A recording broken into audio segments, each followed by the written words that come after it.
My name is Charlie Munger. I've lived for 99 years on this earth, and I've accumulated roughly $5 billion in wealth. Today, I'm going to share something with you that will probably make me extremely unpopular with every single real estate professional across America. Here it is. Don't purchase a house. For more than 3 decades, I lived in a rented home. This wasn't a short period in my life.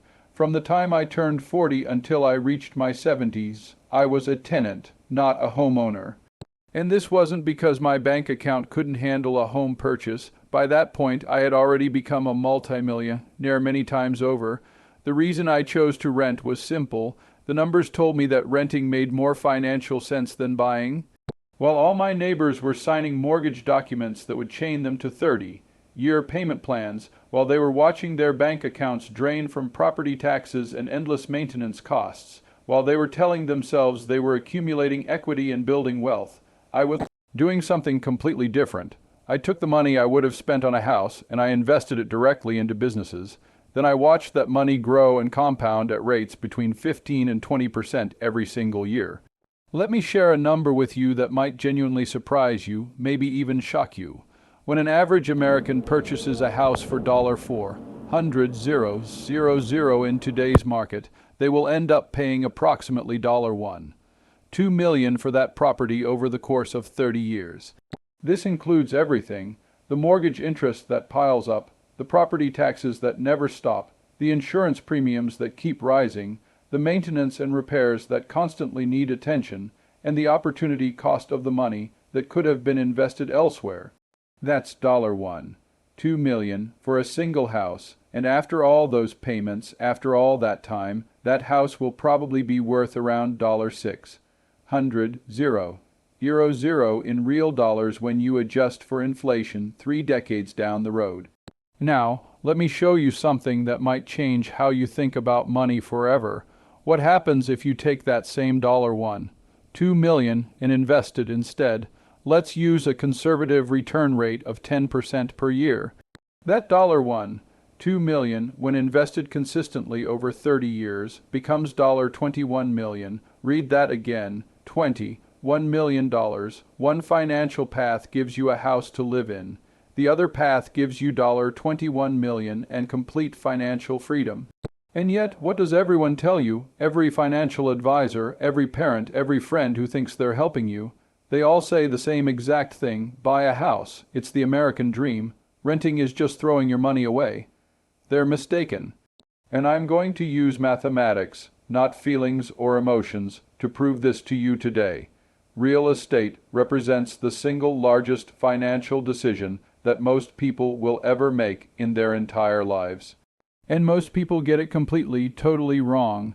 Let's begin with what seems like an obvious question. If you walk up to someone and ask them, how much does a $400,000 house actually cost? They're going to look at you like you're asking a trick question and say $400,000. That answer is incorrect, completely, utterly incorrect. Let me break down for you what a $400,000 house actually, truly costs. I'm going to use conservative numbers here. The reality is usually much worse than what I'm about to show you. First, there's the down payment. Most buyers put down 20% of the purchase price, which equals $80,000. That's $80,000 that immediately leaves your investment potential. We're going to return to this number later because it becomes very important. Now you need to finance the remaining $320,000. Let's say you get an interest rate of 7% for a standard 30-year mortgage. Your monthly payment comes out to $129. Over the full 30 years, you'll pay a total of $766,440 in mortgage payments. Of that total, $446,440 is pure interest. You essentially paid for the same house twice over, but we're nowhere close to finished calculating the real cost. Property taxes come next. The national average sits at approximately 1% of the home's value each year. On a $400,000 house, that's $400 annually. Over 30 years, accounting for the fact that property values typically rise over time, you're looking at roughly $180,000 in property taxes alone. Then there's homeowners insurance. The average cost runs about $1,500 per year. Multiply that over 30 years and you've paid $45,000 in insurance premiums. Maintenance and repairs represent another massive expense. The general rule used by financial experts is that you should budget between 1 and 3% of your home's value each year for maintenance. Let's be conservative and use 5%. That's $6,000 per year, which adds up to $180,000 over 3 decades. And that's assuming nothing major goes catastrophically wrong. A new roof, that's $15,000. A new HVAC system, another $8,000. Foundation problems, that could run you $25,000 or more. These things don't just happen occasionally. They happen regularly to homeowners. If you live in a neighborhood that has a homeowners association, and most newer developments do have them, you're paying anywhere from $200 to $500 per month in HOA fees. Over 30 years, that's another $72,000 to $180,000 added to your total cost. Utilities represent another hidden expense. Homeowners consistently pay more than renters for utilities because houses are simply larger than rental units. Figure on spending an extra $100 to $200 per month. That's $36,000 to $72,000 over the course of 30 years. Closing costs hit you at both ends of the transaction. When you buy the house, you pay 2 to 5% of the purchase price in closing costs.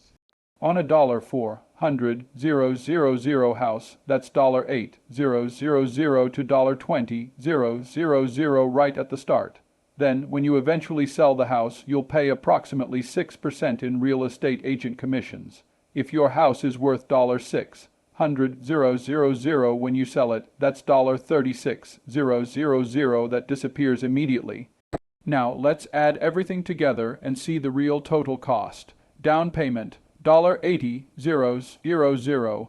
Mortgage payments over 30 years, $766,440. Property taxes, $180,000. Insurance, $45,000. Maintenance and repairs, $180,000. HOA fees using a mid-range estimate, $100,000. Extra utilities, $50,000. Closing costs plus selling commission, $50,000. Total $451,440. You spent $45 million to own a house that you originally bought for $400,000. And remember, this assumes that absolutely nothing goes wrong in your life. No unexpected divorce that forces you to sell at a loss. No job relocation to another city. No housing market crash that destroys property values. No major repairs that go beyond the 5% average we calculated. But here's where the numbers become truly painful. We need to talk about something called opportunity cost, that $80,000 down payment you made. What if you had invested that money instead of putting it into a house at a 10% annual return, which is very achievable with index fund investing? That $80,000 grows into $4 million in 30 years. Now look at the difference between your $129 mortgage payment and what you might pay in rent for a similar living situation. Let's say you could rent for $500 per month. The difference is $629 per month. If you invested that $629 every single month for 30 years at a 10% return, you would accumulate $3 million. So by choosing to buy that house, you gave up approximately $7 million in potential investment returns. Let's look at the complete picture now. The house might be worth $600,000 after 30 years. You paid $45 million in total cost to own it. You gave up $7 million in investment returns by putting your money into the house instead of investments. Your total cost for this decision, $3, 55 million, and what did you get for that $3? 55 million, you got the privilege of mowing your own lawn every weekend. You got the joy of fixing your own toilet when it breaks. You got to spend your Saturdays at the hardware store buying supplies for the latest repair project. This is exactly why I chose to rent instead of buy. Now, I know what you're thinking. Charlie, how can everyone be wrong about this? Home ownership has been called the American dream for over 100 years. Surely all these people can't be mistaken. You're right that everyone believes it. But believing something doesn't make it true. Let me explain exactly why this myth about homeownership continues to persist despite the terrible mathematics. First, consider the real estate industry itself. America has over 2 million licensed real estate agents. Their job isn't to make you wealthy. Their job is to sell houses. That's how they earn their living. They make a 6% commission when you buy a house and another 6% commission when you sell. On a $400,000 house, that's $24,000 per transaction going into their pockets. Do you honestly think they're going to tell you that renting is the smarter financial choice? Of course not. Banks absolutely love mortgages. A mortgage represents one of the most profitable products a bank can offer. You're paying them $446,000 in interest over 30 years. They're never going to run advertising campaigns saying rent and invest your money instead. The government subsidizes homeownership through things like mortgage interest deductions.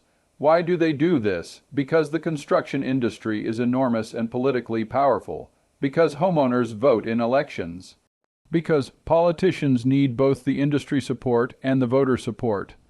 It's not about what's financially best for you as an individual. It's about what's best for the overall economy and what helps politicians get reelected. Your parents and grandparents genuinely got lucky with their timing.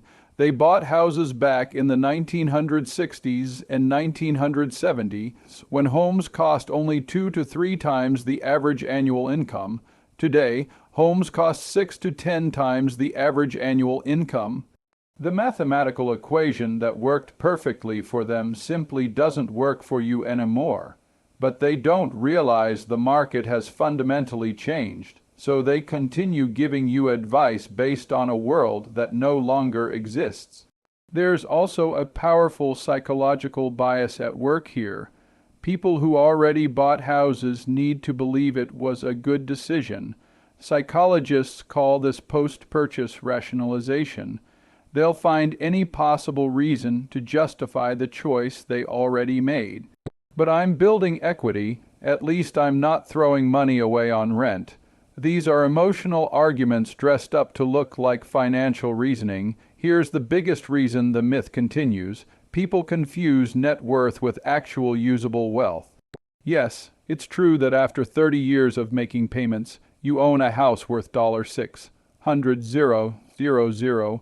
Your net worth on paper includes that $600,000, but can you actually spend that money? No, not unless you sell the house. And if you sell the house, where are you going to live? You'll have to buy another house or start renting. Real wealth consists of liquid assets that generate ongoing income. A paid-off house generates exactly zero income unless you rent it out to someone else. It just sits there costing you property taxes and maintenance expenses every single year. It's not an investment in the true sense of the word. It's an expense that you finally finished paying for. This is why you see so many people who are house rich but cash poor. They have $600,000 in home equity and maybe $20,000 in retirement savings. On paper, when you look at their net worth, they appear to be doing well. In reality, they can't afford to retire because all their wealth is trapped inside in a liquid asset that they can't easily access. Now, I want to be very clear about something. I'm not saying you should never, ever buy a house under any circumstances. What I'm saying is that most people buy houses for the wrong reasons and at the wrong time in their lives.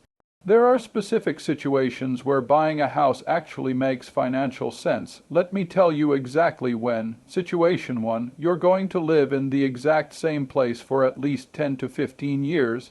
If you know with absolute certainty that you'll be in the same city, the same neighborhood, living in the same house for 15 years or longer, then buying might make reasonable financial sense. This is because the transaction costs of buying and selling a house, which can total $60, $000 to $80, $000, get spread out over a much longer period. But you need to be honest with yourself. How many people actually stay in the same house for 15 years and more? Statistics show that the average American moves every 7 years. If you sell after 7 years, you probably lost money on the transaction costs alone, even if the house value increased. Situation 2, you're buying significantly below market value. If you can buy a house for 30 to 40% below its market value, perhaps a foreclosure, an estate sale, or a distressed property that needs work, the mathematics might work in your favor. This is because you're buying instant equity that protects you from transaction costs and market fluctuations. But this approach takes real expertise, available cash, and enormous patience. It's not going to an open house on Sunday afternoon and making an offer. It's hunting for deals for months or even years until you find that one property that makes genuine financial sense. Situation 3, you're going to house hack. Buy a duplex, a triplex, or a fourplex. Live in one unit yourself and rent out the other units. If the rental income covers your mortgage payment, property taxes, and maintenance costs, you're essentially living for free while building equity.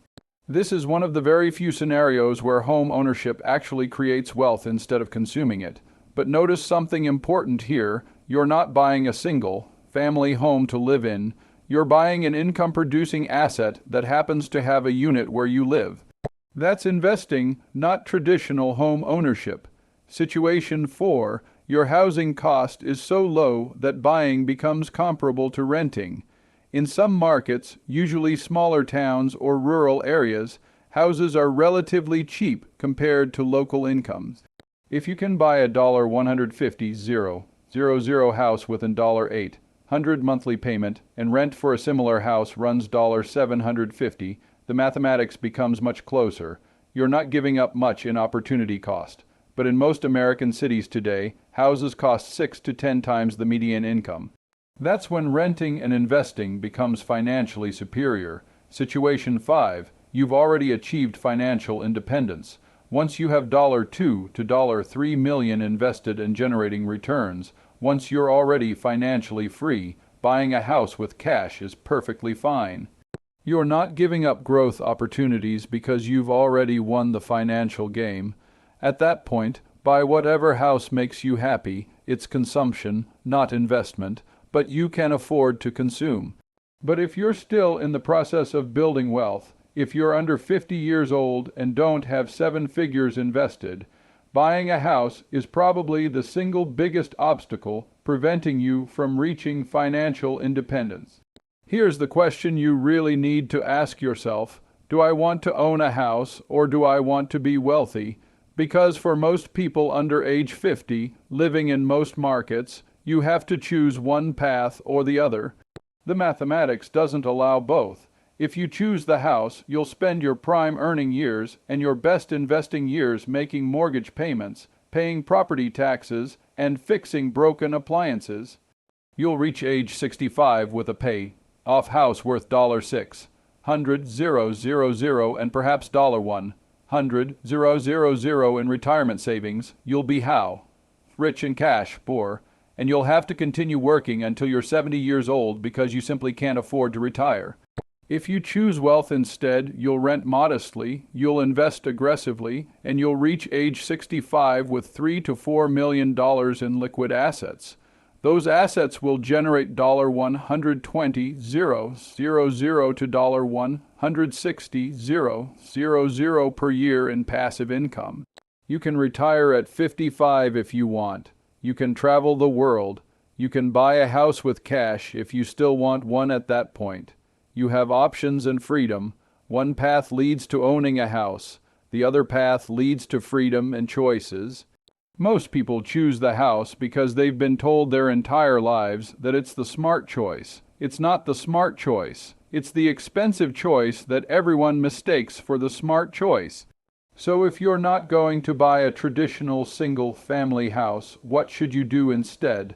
Let me give you some real alternatives that actually build wealth. Alternative 1. Rent and invest aggressively. This is exactly what I did. Rent a place that costs 30 to 50% less than what a mortgage payment would cost. Take the down payment you didn't spend, add the monthly savings, include the maintenance savings, and invest all of it consistently. Aim for investing a minimum of $500 to $1,000 per month. If you invest $750 per month at a 10% return, you'll have $7 million in 30 years. That's more wealth than 95% of homeowners will ever accumulate.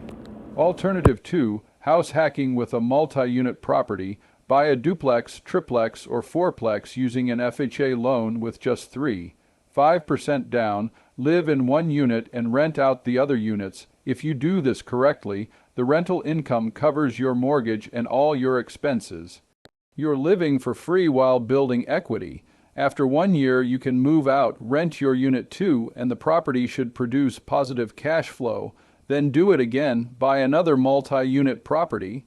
Live in one unit, rent out the rest. Do this 3 to 4 times over 10 years, and you'll own $1 to $2 million in income-producing real estate. That's real wealth, and you built it while living essentially for free.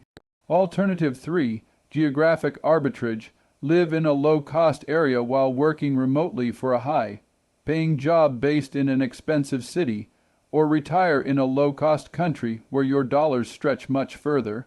If you can make $100,000 per year working remotely and live somewhere where rent costs only $800 per month, you can save $50,000 or more per year. In 10 years, that's $500,000 saved plus investment growth. By age 45 to 50, you're financially independent. Compare that to making $100,000 per year in San Francisco, paying $300,000 in rent, and saving maybe $10,000 per year. That's the difference between retiring at 50 and working until 70. Alternative 4. Rates real estate investment trusts. Want real estate exposure without the hassles of actual ownership? Buy rates. You get real estate returns, you receive monthly dividends, and you have complete liquidity. No toilets to fix, no property taxes, no tenant drama. A diversified rate portfolio can give you 6 to 8% annual returns plus regular dividends. It's real estate investment without the time drain and money drain of actual ownership. Alternative 5. Buy land, not structures. Structures depreciate over time and require constant maintenance. Land appreciates and requires nothing. If you must buy real estate, buy raw land in the path of growth. Hold it for 10 to 20 years. Sell when developers come knocking with offers. I've made millions using this strategy, and I never had to fix a single roof or replace a single water heater. Alternative 6. Start a business instead. That $80,000 down payment could start a business. That $2,000 per month mortgage payment could be business investment capital. Return on a successful business, 20 to 50% annually or more. Would you rather own a house appreciating at 3 to 4% per year, or own a business growing at 20 to 30% per year? Every dollar you put into a house is a dollar you didn't put into a business. And businesses create wealth. Houses consume it. Alternative 7, the boring strategy that actually works. Just invest in index funds. Put $500 per month into an S&P 500 index fund for 30 years at 10% returns. That equals $1 million. That's it. That's the entire strategy. Most people won't do it because it's boring. They want to build equity and own something tangible. Those are emotional desires, not financial strategies. I'll take the boring $1 1 million over the exciting $600 house every single time. The point is this: there are dozens of wealth building strategies that are superior to buying a primary residence. Renting and investing, house hacking, rates, businesses, index funds, geographic arbitrage. All of them create more wealth with less risk and more flexibility than traditional home ownership. But nobody talks about these alternatives because the real estate industry, the banks, and the government all profit when you buy a house. They don't profit when you build real wealth, so they sell you the dream. And most people buy it, literally. Let me close with a true story from my own life. I had a neighbor back in the 1970s. Nice guy, an engineer by profession. He made approximately the same income I did at that time. We started from roughly the same place financially. He bought a house for $80,000 with a 30-year mortgage. I rented and invested my money instead. We'd talk over the fence sometimes. He would tell me about his equity building up month by month. He'd talk about his pride of ownership. He'd describe his landscaping projects and home improvement plans. I would listen and nod politely. 30 years later, he owned his house free and clear. The property was worth about $350,000 by then. He was genuinely proud. He had paid it off completely. He owned something real and tangible. I had $15 million in liquid investments. Same starting point, same time frame, same geographic area, completely different outcomes. The difference: I understood opportunity cost. He understood pride of ownership. Here's the thing that nobody wants to hear, the truth that makes people uncomfortable. Home ownership is consumption disguised as investment. You're not investing when you buy a house to live in. You're buying a very expensive place to live and convincing yourself it's a smart financial move. It's not a smart financial move, it's an emotional move. And that's fine if you understand that's what you're doing. If you say, I know buying this house will cost me $2 million in opportunity cost over 30 years, but I really want a house, so I'm willing to pay that price, then fine. Buy the house. At least you're making an informed decision with your eyes wide open. But most people don't know this. They genuinely believe that buying a house is building wealth. It's not building wealth. It's consuming wealth. You're trading money today and money tomorrow for the psychological benefit of ownership. Maybe that's worth it to you, but don't confuse it with investing. Real investing makes you wealthier over time. Buying a house makes you poorer over time compared to what you could have had if you'd invested instead. That's mathematics, not opinion. So here's my final advice to you. If you're under 50 years old, if you're still building wealth, if you're not already financially independent, don't buy a house. Rent something modest, invest the difference, build real wealth. You can buy a house later with cash when you're rich. But if you buy the house now, you'll probably never get rich. I'm 99 years old. I've seen thousands of people make this exact mistake. I've watched them trade financial freedom for pride of ownership. I've watched them work into their 70s because they spent their wealth building years paying for a house instead of building investments. Don't be them. Rent, invest, build wealth, buy the house later if you still want it. But whatever you do, stop believing the lie that home ownership creates wealth. It doesn't create wealth. It destroys wealth. The real estate industry just convinced everyone otherwise. Now you know better. What you do with that knowledge is up to you.